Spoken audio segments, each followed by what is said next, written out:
The dust kicked up around Beatrice Vaughn's boots as she walked down the main street of Fort Collins, Colorado, and she could already feel the stairs burning into her back like hot coals pressed against skin. At 6 feet and 2 inches tall, she towered over most men in town and every single woman she had ever met. It was 1878, and in this unforgiving territory, being different meant being a target for ridicule and isolation. "Good Lord, would you look at that, Mrs. Henderson muttered loudly to her companion outside the general store. "That Vaughn girl gets taller every time I see her. Unnatural, that is what it is." Beatrice kept her eyes forward, her jaw tight, her hands clenched at her sides. She had learned long ago that responding only made things worse. The daughter of a rancher who had died 3 years prior, she now ran the small horse breeding operation on the outskirts of town with her younger brother Thomas, who was 17 and still growing himself, though he had yet to reach her height. The general store clerk, Mr. Patterson, barely concealed his discomfort when she entered. "Miss Vaughn," he said curtly, his eyes fixed somewhere around her shoulder rather than meeting her gaze directly.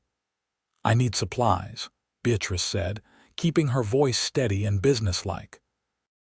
"Flour, sugar, coffee, and salt. Also some ammunition for the Winchester." "I suppose you can reach the top shelves without any help," Mr. Patterson said, and though his words could have been neutral, his tone dripped with mockery. A young woman near the fabric counter giggled behind her hand, whispering to another.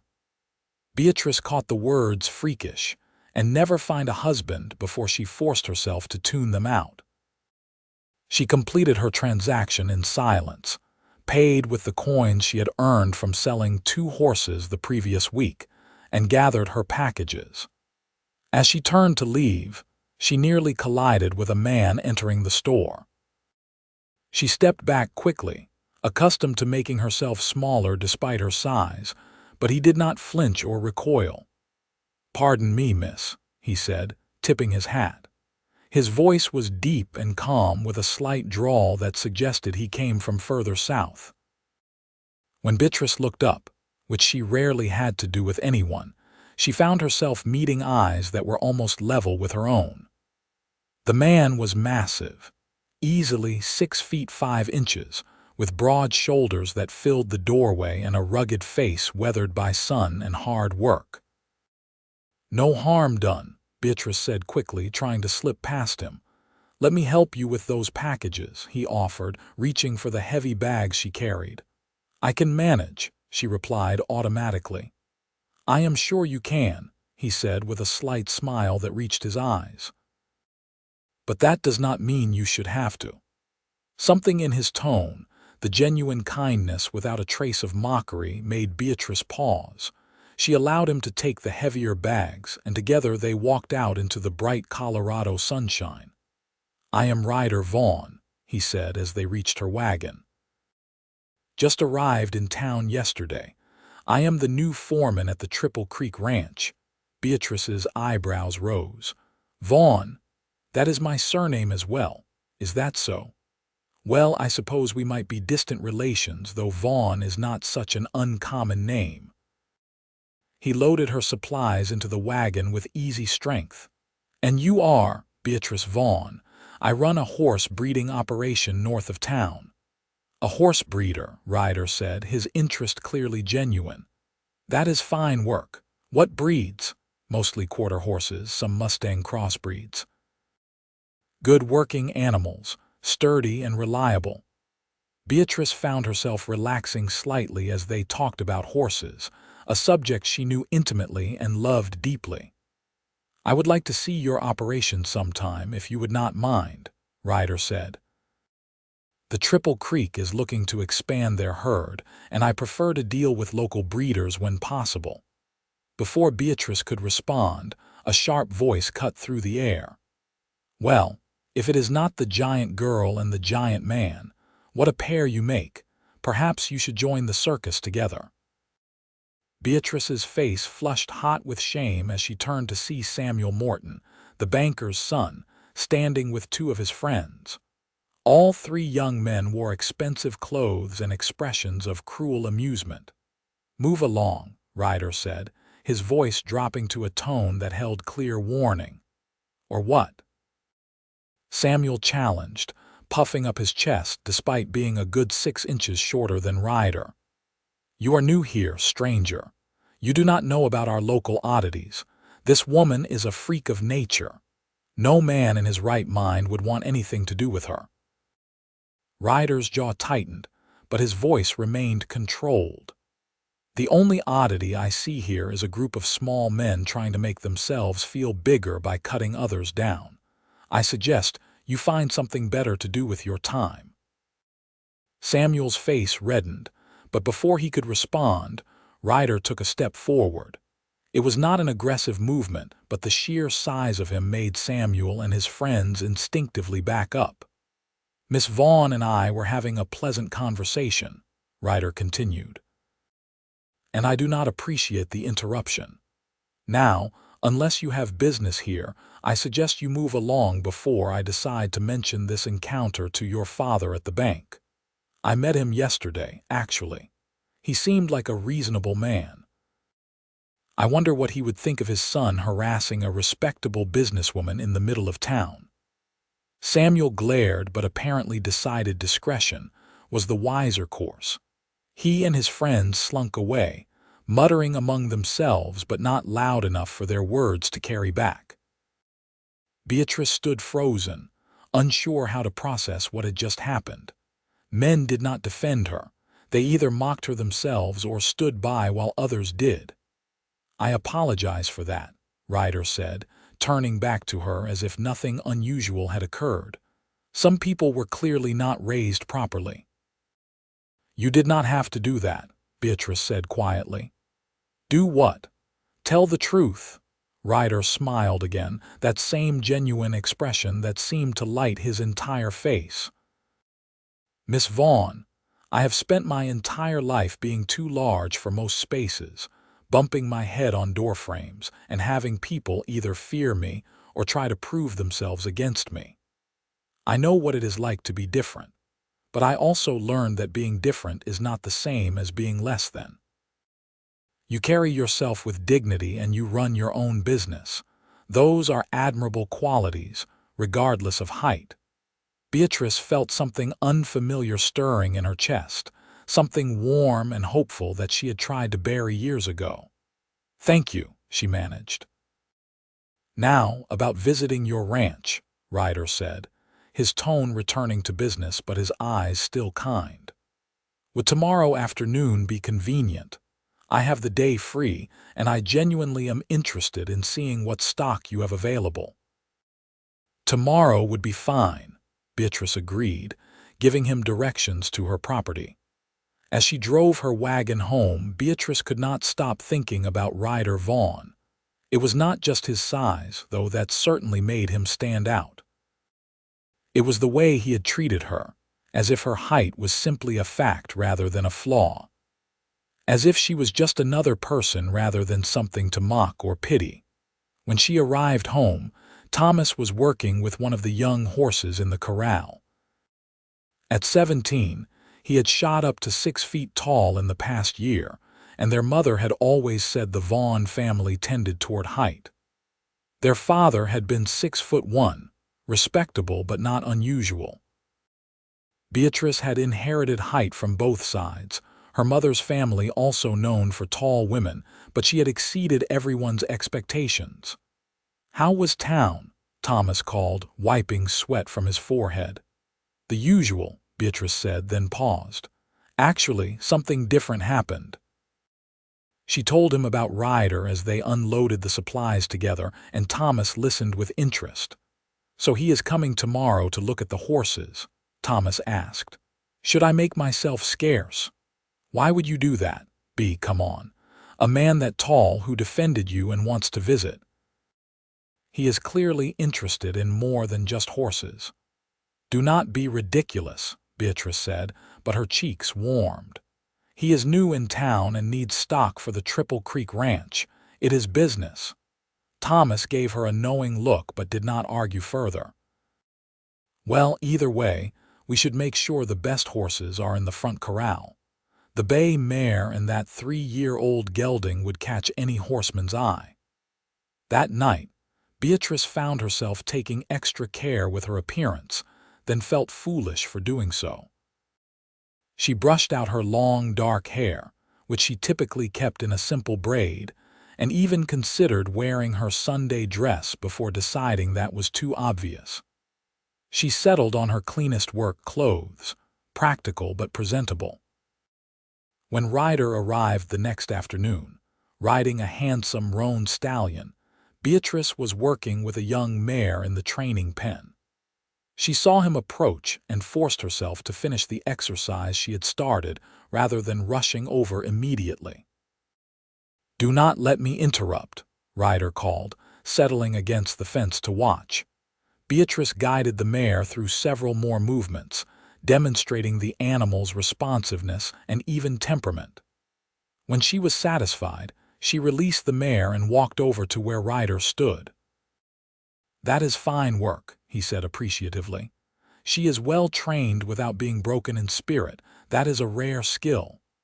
"My father taught me," Beatrice said, pride evident in her voice. "He always said a horse with spirit retained is worth 3 horses with spirit broken." A wise man. Ryder climbed over the fence with easy grace despite his size. "May I look at the rest of your stock?" They spent the next 2 hours walking the property, and Beatrice found herself talking more freely than she had with anyone outside her family in years. Ryder asked intelligent questions, showed genuine appreciation for the quality of her horses, and never once made her feel self-conscious about her height.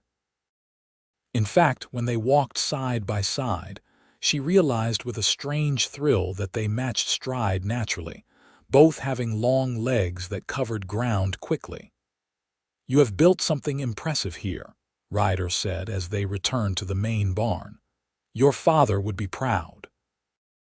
"I hope so," Beatrice said softly. "He died 3 years ago, pneumonia. It hit fast and he was gone within a week. I am sorry for your loss." Ryder's sympathy was genuine, not the empty platitudes she had heard so often. Losing a parent is never easy, regardless of how it happens. "Did you lose yours?" "My father died in the war," Ryder said. "I was just a boy. My mother passed 5 years ago. It is part of why I keep moving, I suppose. No roots to hold me anywhere in particular." "Fort Collins is a decent enough place," Beatrice said. "If you can ignore the small-minded gossips." "Every town has those," Ryder said with a slight smile. "I have learned to pay them no mind. Life is too short to worry about the opinions of people who do not matter." "That is easier said than done." "It is," he agreed. "But it gets easier with practice. And sometimes, having one person who sees you truly is worth more than the approval of 100 who do not." Their eyes met and held, and Beatrice felt that warm flutter in her chest again. Before she could respond, Thomas emerged from the barn, leading one of the horses. "This is the gelding I told you about," Beatrice said, grateful for the distraction and the chance to calm her racing heart. 3 years old, excellent bloodlines, already well trained for both riding and light ranch work. Ryder examined the horse with a professional eye, checking its legs, teeth, and overall condition. "He is exactly what we need," he finally said. "What is your price?" Beatrice named a fair figure, and Ryder agreed without haggling. "I will need to bring him to the ranch tomorrow if that works for you, and I would like to discuss purchasing 2 more horses within the month, once I see how this one works out." "That would be fine," Beatrice said, trying to keep the excitement from her voice. 3 horses sold in a month would be an excellent start to building a relationship with the biggest ranch in the area. "Good." Ryder tipped his hat.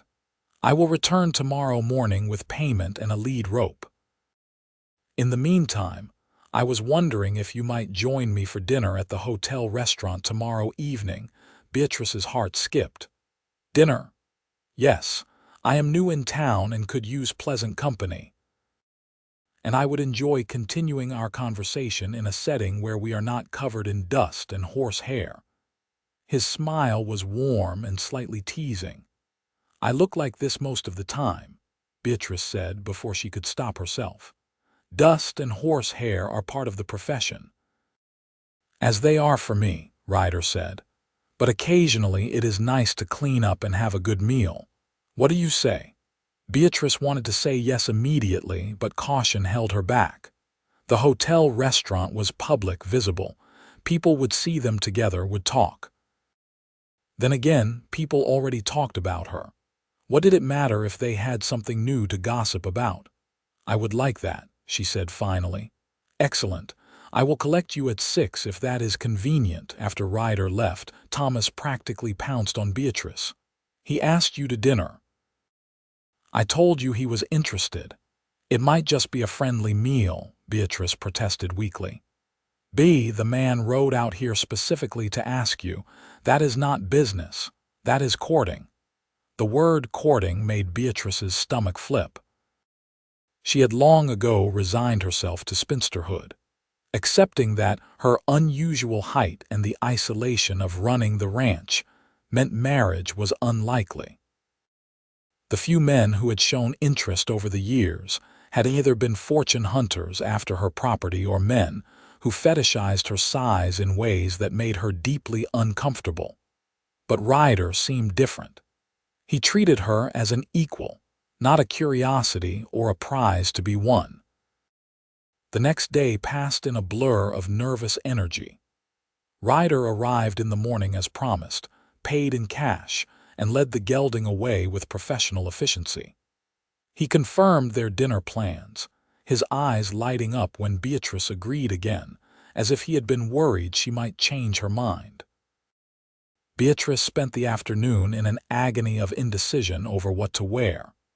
She owned 3 dresses suitable for town: a brown everyday dress, a dark blue church dress, and a green dress she had not worn in 2 years because the color made her feel conspicuous.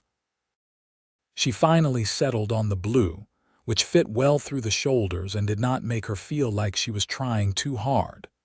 Thomas helped her heat water for a proper bath, and she washed her hair with the lavender soap she saved for special occasions.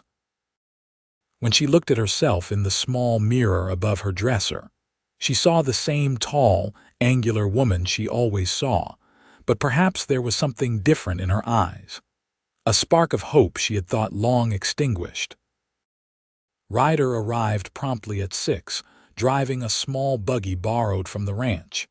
He had cleaned up as well, wearing dark trousers, a pressed white shirt, and a black vest that emphasized his broad shoulders. His dark hair was neatly combed and he had trimmed his beard. "You look lovely," he said simply when Beatrice emerged, and the sincerity in his voice made her believe he meant it. Thomas waved them off with a knowing grin, and Beatrice settled into the buggy seat, acutely aware of Ryder's presence beside her. The ride into town was pleasant, filled with easy conversation about the ranch, the weather, and horses. When they arrived at the hotel, Ryder helped her down from the buggy with one hand, his grip strong and steady. The hotel restaurant was the nicest establishment in Fort Collins, with white tablecloths and glass lamps on every table. When they entered, conversation briefly paused as heads turned to look at them.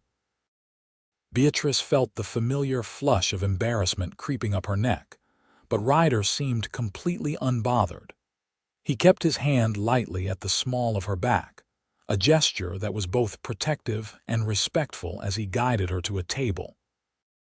"Mr. Vaughn, Miss Vaughn, welcome," the maitre d' said, his professional smile not quite hiding his curiosity. They were seated at a table near the window, and Beatrice was grateful that at least they were not the center of attention there. "This is nice," Beatrice said, looking around. She had only eaten here once before, years ago with her father after closing a particularly good business deal. I thought so, Ryder agreed. Though I admit, I have been in so many towns that hotel restaurants all start to blend together after a while. You have moved around a lot. More than I probably should have, Ryder admitted. After my mother died, I sold the family property in Texas and decided to see more of the country. I have worked ranches in New Mexico, Wyoming, even spent a season in Montana. Good work and good land, but nothing felt quite right. What brought you to Colorado, honestly? I am not entirely sure. I heard the Triple Creek was looking for a foreman and something about the position appealed to me. I think maybe I am tired of drifting. I am 30 years old. It might be time to put down roots somewhere. They ordered dinner, and the food when it came was excellent. Roast beef with potatoes and carrots, fresh bread with butter, and apple pie for dessert. As they ate, they talked about everything and nothing. Ryder told her stories from his travels, describing the vast Montana sky and the painted deserts of New Mexico. Beatrice found herself sharing memories of her childhood, helping her father with the horses, learning to read the land and the weather. You ever wish you had chosen a different path? Ryder asked. Running a ranch is hard work, especially for a woman alone. I am not alone, I have Thomas. And no, I cannot imagine doing anything else. The horses are my life. They do not care how tall I am or what people say about me. They respond to skill and patience and kindness. In that way, they are better than most people. I cannot argue with that logic, Ryder said with a smile, though I would say some people are worth the trouble. Are you worth the trouble, Mr. Vaughn? I suppose that depends on your definition of trouble. His eyes held hers, and something passed between them, an understanding that this dinner was about more than just friendly conversation. They were interrupted by a sharp laugh from across the room. Beatrice glanced over to see Samuel Morton with a group of his friends, clearly having enjoyed several drinks.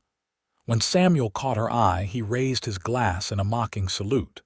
"Ignore him," Ryder said quietly. "That is easy for you to say.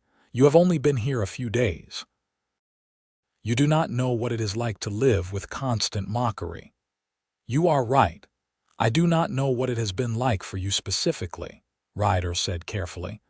"But I do know what it is like to be different, to have people make assumptions about you based on your appearance.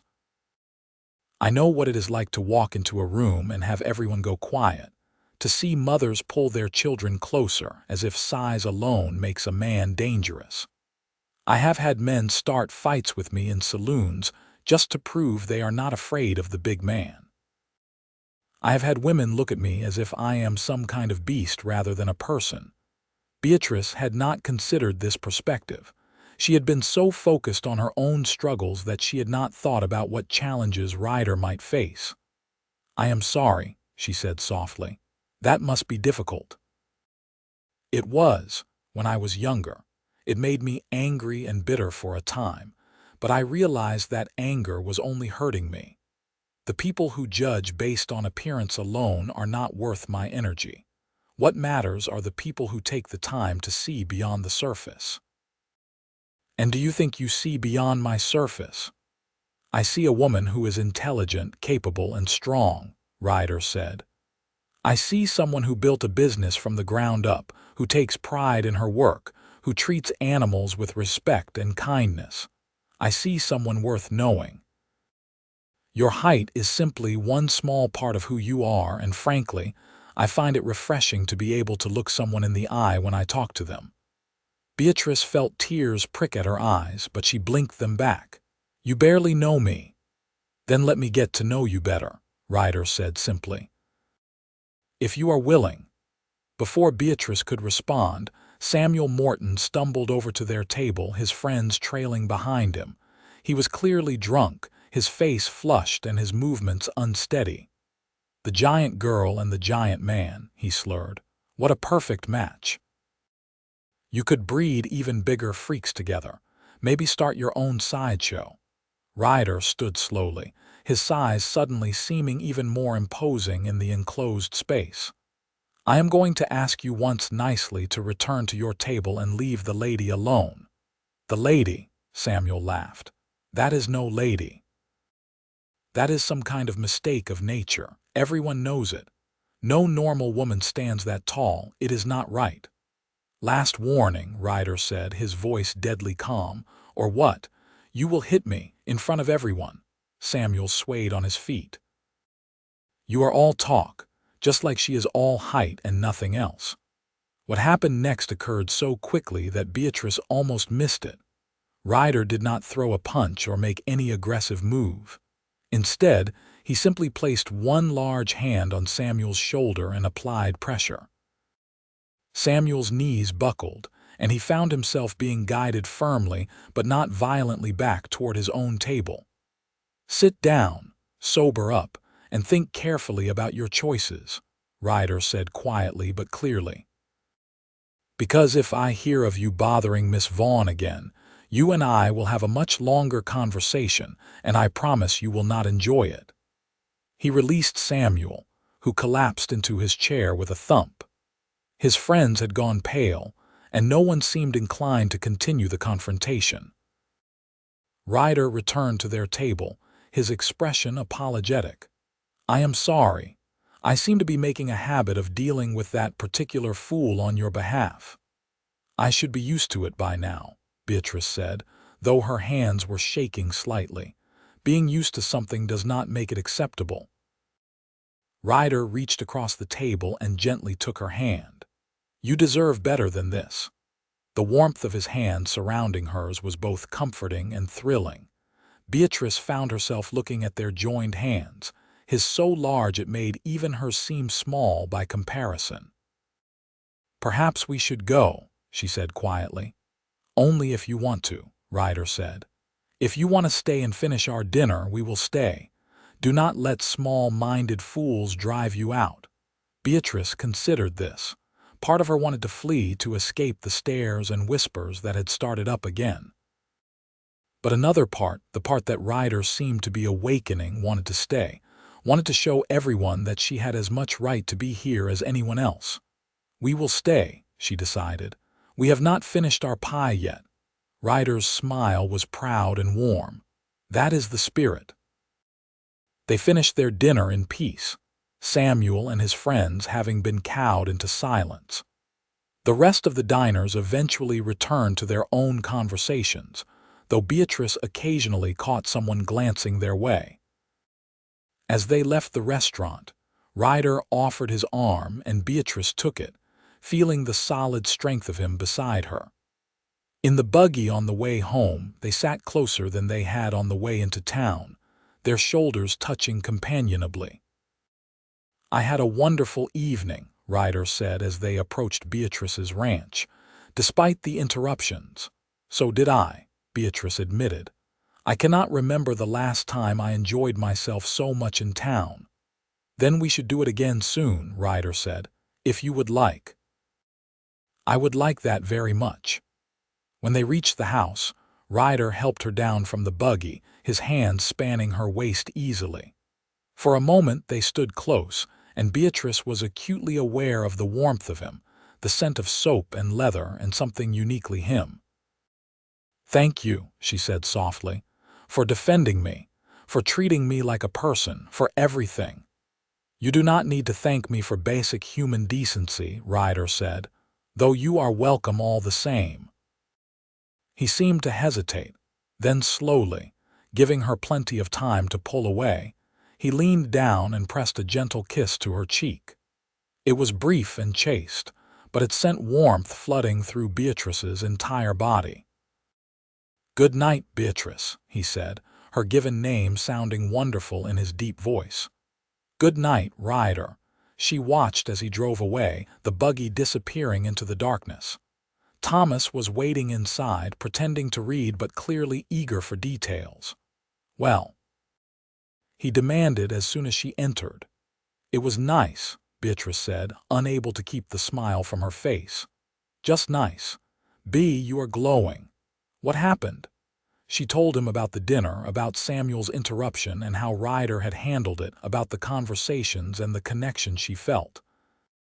"He kissed you?" Thomas asked with a grin on the cheek. "It was perfectly proper." "For now," Thomas said knowingly. "But mark my words, sister, this is just the beginning."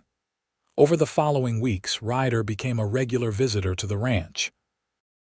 Sometimes he came on business, discussing horses or asking Beatrice's opinion on stock for the Triple Creek. Other times, he came simply to see her, helping with chores or sitting on the porch in the evening, talking about anything and everything. Beatrice found herself looking forward to his visits with an intensity that both thrilled and frightened her. She had protected her heart for so long, built walls to keep out the pain of rejection and mockery. But Ryder seemed to slip past those defenses effortlessly, not by force but by gentle persistence and genuine caring. They went riding together across the open grasslands, their horses well matched in stride as they were. They had dinner in town twice more, and each time Beatrice held her head a little higher, bothered less by the stares and whispers. With Ryder beside her, she felt less like a freak and more like simply a woman courting a man. Because that was what this was, Beatrice finally admitted to herself. Courting. Ryder was courting her, and she was allowing it, even encouraging it. One Sunday, Ryder attended church and sat beside her in the pew. It was a bold statement in a town where seating arrangements were carefully observed and laden with social meaning.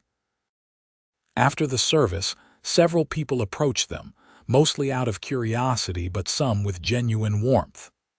"Mr. Vaughn, I hear you are doing excellent work at the Triple Creek," Reverend Walsh said, shaking Ryder's hand. "And Miss Vaughn, your horses are the finest in the territory. You should both be proud of what you have built here." It was a small thing, but it meant more to Beatrice than she could express. Public acknowledgement of her work, her worth, while standing beside Ryder. One evening, about 6 weeks after they had met, Ryder stayed late at the ranch helping Thomas repair a section of fence that had been damaged in a storm. The work went long, and darkness had fallen by the time they finished. "Stay for supper," Beatrice insisted. "It is too late to ride back now, and I have a stew cooking." They ate together, the three of them, conversation flowing easily. Thomas had taken to Ryder immediately, grateful to have another man around and someone to help with the heavier work. After supper, Thomas excused himself with obvious deliberateness, claiming he was tired and heading to his small room off the barn. Beatrice and Ryder were left alone in the warm glow of the kitchen lantern.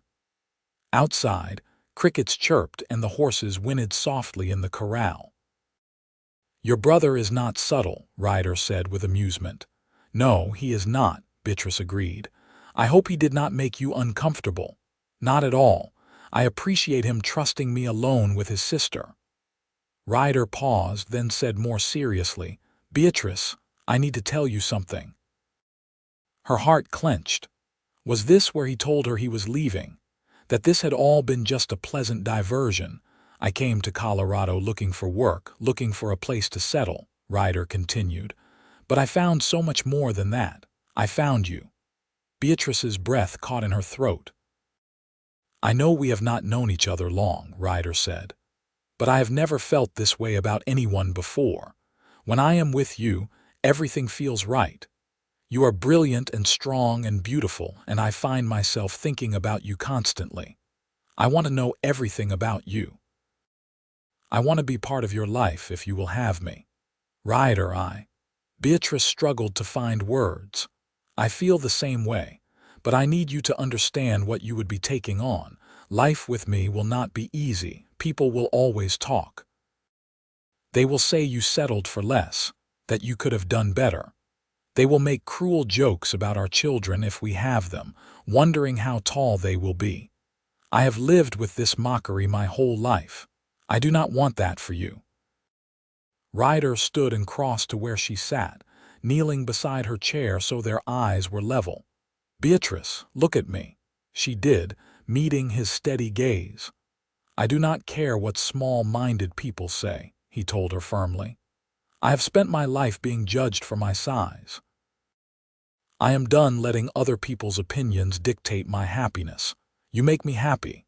You are exactly my size in every way that matters. We fit, you and I. Can you not feel it?" "I can," she whispered. "But I am afraid." "So am I," he admitted. "Caring about someone means risking pain. But I think you are worth that risk. I think what we could have together is worth facing down whatever gossip or prejudice comes our way." He took her hand, cradling it between both of his. "I love you, Beatrice Vaughn. I love your strength and your kindness. I love how you are with the horses, patient and gentle. I love your laugh and the way you think through problems carefully before acting. I love your height and your long stride, and the fact that I do not have to bend down to kiss you." "You have not kissed me yet," Beatrice said, her voice barely above a whisper. "Would you like me to?" Instead of answering with words, Beatrice leaned forward and closed the small distance between them. Their lips met softly at first, tentative, then with growing confidence and passion. It was Beatrice's first real kiss, and it was everything she had dreamed it might be. Ryder's lips were gentle but firm, his hand coming up to cup her cheek with such tenderness it made her heart ache. When they finally pulled apart, both were breathing heavily. "I love you too," Beatrice said. "I think I have since that first day when you told Samuel to leave me alone. No one has ever stood up for me like that before." "Then they were all fools," Ryder said. "And I am grateful for their foolishness, because it means I get to be the one who sees you, truly sees you for who you are." They talked late into the night, sitting close together on the porch, planning a future that suddenly seemed bright and full of possibilities. Ryder would continue his work at the Triple Creek for now, but they discussed eventually combining their properties, building something bigger together. "We could have the finest horse breeding operation in Colorado," Ryder said excitedly. "Your knowledge combined with the resources of a larger spread. We could supply ranches across the territory. Our children could grow up learning to ride before they can walk," Beatrice added, then blushed at the presumption. "Our children," Ryder repeated softly, testing the words. "I like the sound of that. Tall, strong children who will know they are loved no matter what." 3 months later, in the small church in Fort Collins, Beatrice Vaughn married Ryder Vaughn in front of a modest gathering of friends and neighbors. She wore a cream-colored dress that her mother had been married in, altered to fit her tall frame. Ryder wore his finest suit, and when he smiled at her as she walked down the aisle, Beatrice felt like the most beautiful woman in the world. Thomas stood up with them as a witness, grinning broadly throughout the ceremony. Even Reverend Walsh seemed genuinely pleased as he pronounced them husband and wife.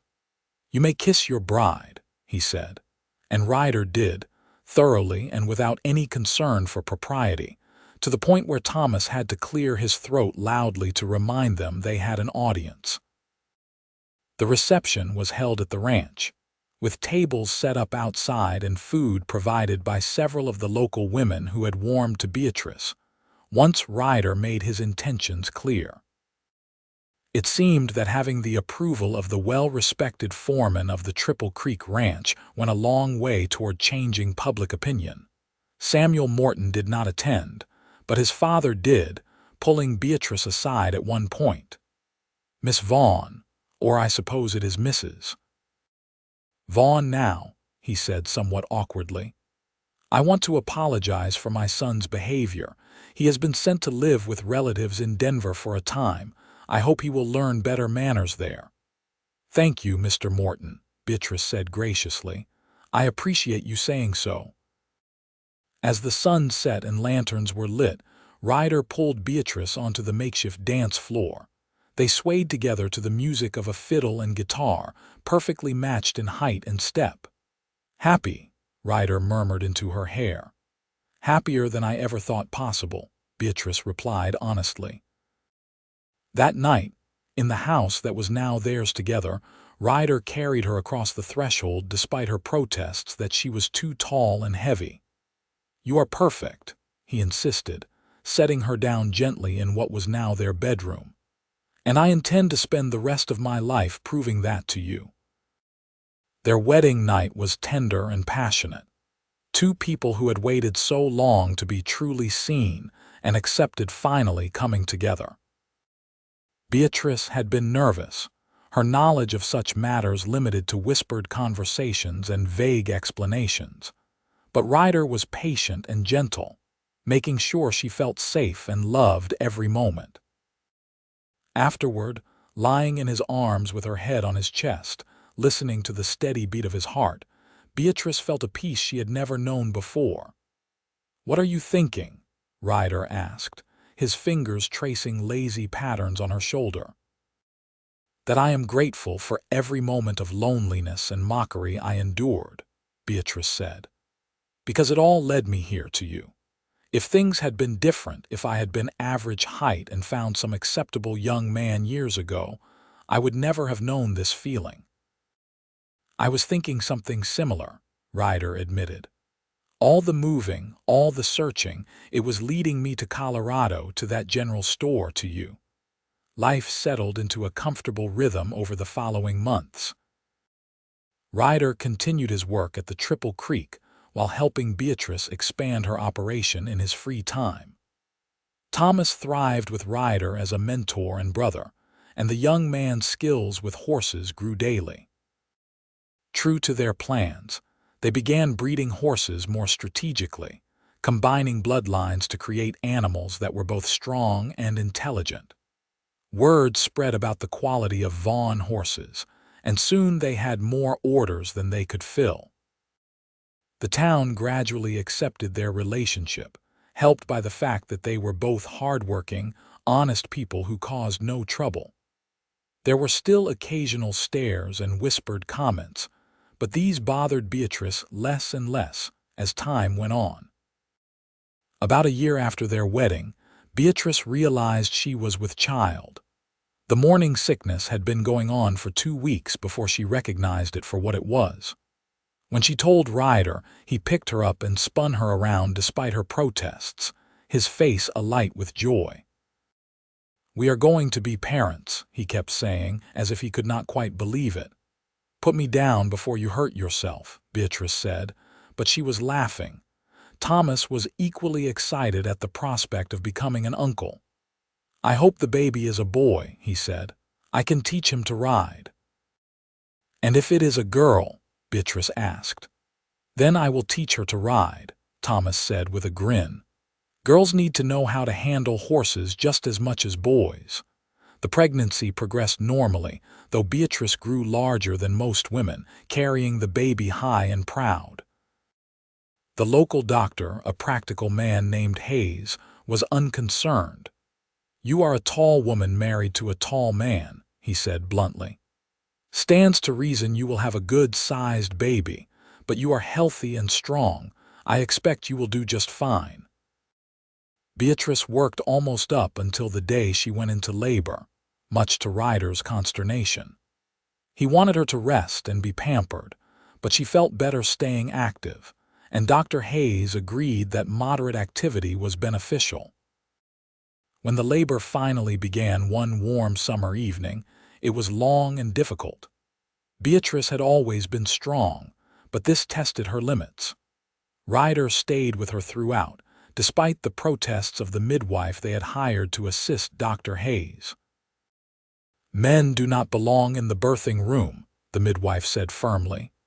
"This man is staying," Ryder replied just as firmly, holding Beatrice's hand.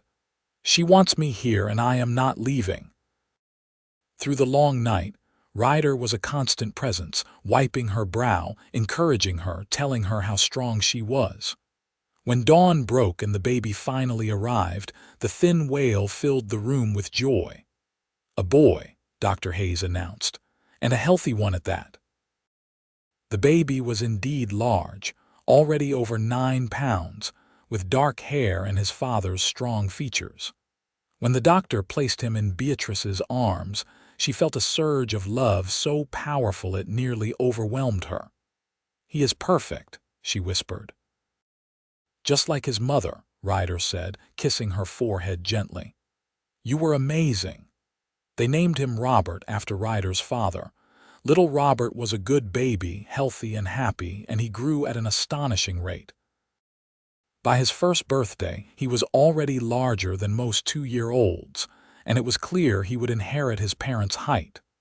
"Poor boy," Beatrice said fondly, watching him toddle around the yard. "He's going to face the same challenges we did." "But he will face them with parents who understand," Ryder pointed out. "We will teach him to be proud of who he is, to stand tall in every sense. He will never doubt that he is loved and valued exactly as he is." When Robert was 2, Beatrice became pregnant again. This time the pregnancy was easier, perhaps because she knew what to expect. Their second child, a daughter they named Rebecca after Ryder's mother, was born on a snowy December morning. She was as beautiful as her brother, with her mother's dark eyes and a head full of soft brown curls. Life with 2 young children was chaotic but joyful. The ranch prospered, and they eventually bought additional land adjacent to their property. Thomas, now a young man of 21, took on more responsibility, proving himself an excellent horseman and manager. Ryder left his position at the Triple Creek Ranch after Robert was born, choosing instead to focus entirely on building their family business. It was a risk financially, but one that paid off. Within 3 years, Vaughn Ranch was known throughout Colorado and beyond for producing the finest horses in the territory. On Robert's 5th birthday, they held a party at the ranch. Many of the neighbors attended, including families with children who played together happily. Watching her son run around with other kids, already taller than boys 2 years older but accepted and included, made Beatrice's heart swell. "You are crying," Ryder said softly, coming up behind her and wrapping his arms around her waist. "Happy tears," Beatrice said, leaning back against him. "I never imagined this life. I never thought I could have this." "You deserve all of this and more," Ryder said. "You are an amazing mother, a brilliant businesswoman, and the love of my life." As the party continued around them, children laughing and adults talking easily, Beatrice reflected on how much had changed in the 7 years since Ryder had walked into the general store. She had gone from a lonely woman convinced she would never be loved to a wife and mother surrounded by family and friends. That evening, after the guests had left and the children were asleep, Beatrice and Ryder sat on the porch as they so often did, watching the stars appear in the darkening sky. "Do you ever regret it?" Beatrice asked. "Choosing me, choosing this life. You could have stayed at the Triple Creek, worked your way up to owning a piece of that ranch eventually." "Not for a single moment," Ryder said firmly. "Beatrice, you are my home. Wherever you are, that is where I want to be. These years with you have been the happiest of my life. Even the sleepless nights with colicky babies, even those," he said with a laugh. "Though I admit I will not miss that particular phase." "Good, because I have news," Beatrice said, taking his hand and placing it on her still flat stomach. "We are going to have another baby." Ryder's face lit up with joy. "Really? That is wonderful. How long have you known?" "I suspected for a few weeks, but I wanted to be certain before I told you." Dr. Hayes confirmed it yesterday. Their 3rd child, another boy they named Richard, was born healthy and strong 8 months later. With 3 children and a thriving business, life was full and occasionally overwhelming, but Beatrice had never been happier. Thomas eventually married a sweet young woman named Sarah from a neighboring ranch. Their wedding was held at the church, and Beatrice stood up with Sarah, pleased to welcome her into the family. Thomas and Sarah built a house on the far edge of the Vaughn property, and Thomas officially became a partner in the business. Years passed in a blur of growth and change. The children grew tall and strong, just as predicted. Robert reached 6 feet by age 13 and showed no signs of stopping. Rebecca, at 10, was already 5'7". Little Richard was following in his siblings' footsteps. But unlike their mother's experience, the children faced their height with confidence instilled by parents who taught them to be proud of who they were. When Robert came home upset one day because a boy at school had called him a giant, Ryder sat him down for a serious talk. "Some people will always try to make you feel bad about being different," Ryder told his son. "But that says more about them than it does about you. You are strong and kind and intelligent. Your height is just one part of who you are. Never let anyone make you feel less than you are." "But Pa, what if I never fit in?" "Then you will find people who appreciate you for who you are, just like I found your mother. The right people will not care about your height. They will care about your character."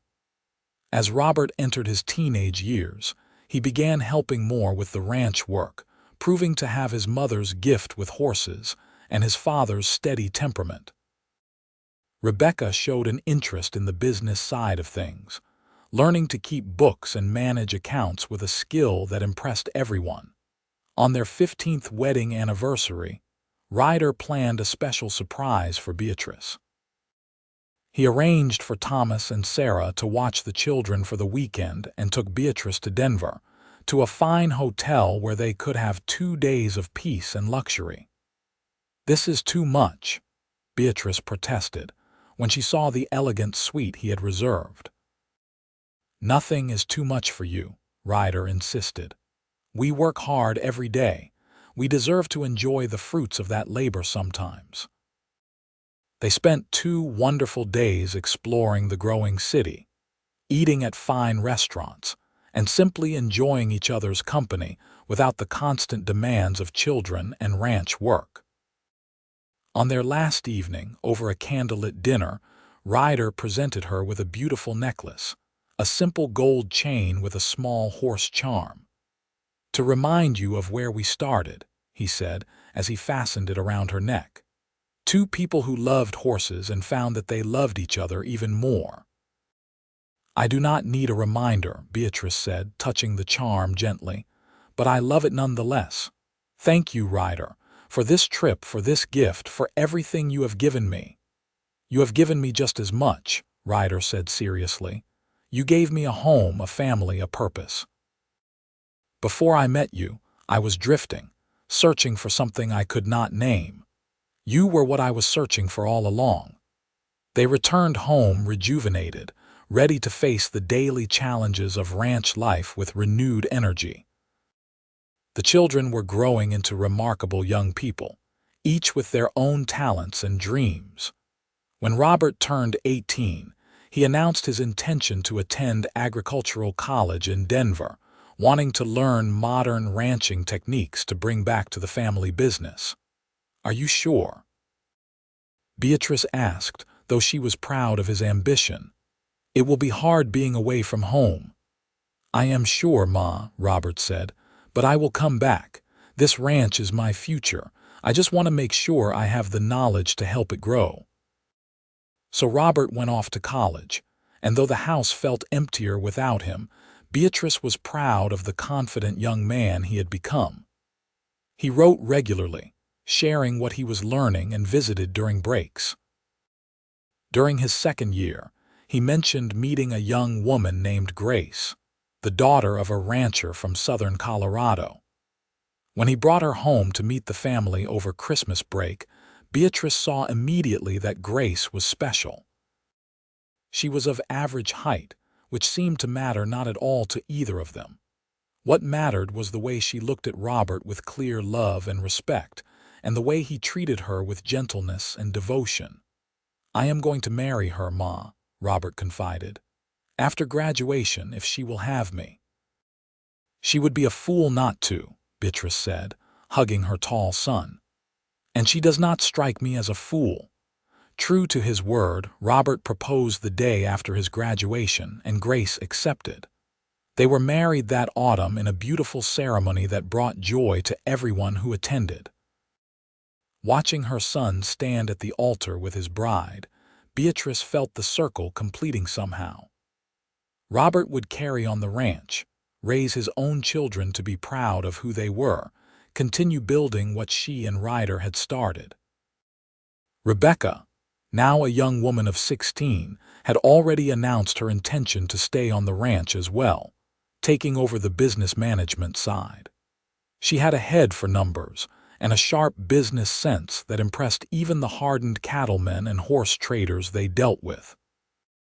"I could go to school," she told her parents one evening, "but honestly, I am learning more here than I would in a classroom. I know this business inside and out. I want to help build it." "You are sure?" Ryder asked. "We would support whatever you want to do." "I am sure, Pa, this is what I love." Young Richard, at 12, was still figuring out his path, but he showed promise as a horse trainer, with a gentle patience that seemed to calm even the wildest mustangs.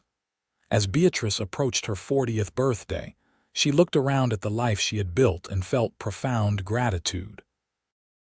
The ranch now encompassed over 1,000 acres. They employed several hands and had a reputation that extended far beyond Colorado. Her children were healthy and happy, growing into capable adults. Her brother Thomas and his wife Sarah had 3 children of their own now, and the two families worked together seamlessly. But most importantly, she had Ryder. After 20 years of marriage, she loved him even more than on their wedding day. They had grown together, faced challenges together, built a life together. Every morning she woke up beside him was a gift. On a cool autumn evening, with the aspens turning gold on the mountainsides and the air crisp with the promise of winter, Beatrice and Ryder rode out to a favorite spot on their property, a small hill that overlooked the entire ranch. They had ridden here often over the years to talk, to think, to simply be together away from the bustle of daily life. "You remember that first day?" Beatrice asked as they sat on the grass, horses grazing nearby. "In the general store, every detail," Ryder said. "I remember thinking you were the most beautiful woman I had ever seen. Tall and proud, despite the way people were treating you. I remember wanting to know you to understand what made you so strong." "I thought you were too good to be true," Beatrice admitted. "A kind man who did not see my height as a flaw. It seemed impossible." "I never saw it as a flaw. I saw it as part of what makes you extraordinary." Ryder pulled her close, and she rested her head on his shoulder. "You are exactly my size, Beatrice. In every way that matters, you are exactly right for me." Those words, so similar to what he had said all those years ago but deepened by decades of shared life, brought tears to Beatrice's eyes. "I love you," she said simply. "Then, now, always." "And I love you," Ryder replied. More than words can express. As the sun set over the ranch they had built together, painting the sky in shades of orange and pink and purple, they sat in comfortable silence. Below them, they could see the house where their children waited, the barns where horses whinnied softly, the corrals and fields that represented years of hard work and dedication. This was home. This was happiness. This was the life that people had once told her she would never have, all because she stood too tall. But she had found a man who saw her truly, who loved her completely, who stood beside her in every sense. Together they had built something beautiful, something lasting. And as the first stars appeared in the darkening sky, Beatrice Vaughn knew that every hardship, every cruel word, every lonely moment had been worth it.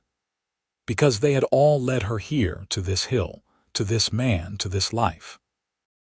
She was exactly where she was meant to be, with exactly who she was meant to be with. And in the end, that was all that mattered.